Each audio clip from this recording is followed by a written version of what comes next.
Polavaram project ప్రస్తుత మరియు భావితరాల ప్రజలకు జీవితాలను మెరుగుపరుస్తుందని, అలాగే రాయలసీమ ప్రాంతం మరియు ఉత్తర కోస్తా జిల్లాల భవిష్యత్తును మారుస్తుందని మా ప్రభుత్వం బలంగా విశ్వసిస్తోంది.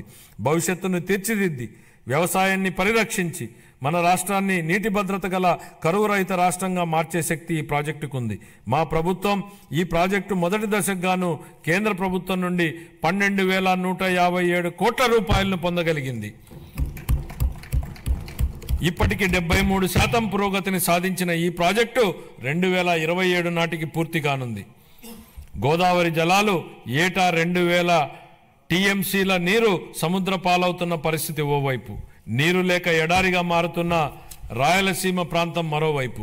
వృధాగవుతున్న నీటిని సద్వినియోగం చేసుకుంటూ ఆంధ్రప్రదేశ్ను కరువు రహిత రాష్ట్రంగా మారుస్తూ రైతుల జీవితాలలో వెలుగు నింపే దిశగా బృహత్తరమైన పోలవరం బనకచెర్ల నదుల అనుసంధాన ప్రాజెక్టును మన గౌరవ ముఖ్యమంత్రి గారు శ్రీకారం చుట్టారు.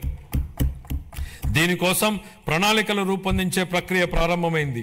ఈ బృహత్తరమైన ప్రాజెక్టుకు అవసరమయ్యే 1,000 కోట్ల రూపాయలను సమకూర్చుకోవడానికి ఉన్న అన్ని అవకాశాలను గౌరవ ముఖ్యమంత్రి గారు అన్వేషిస్తున్నారు.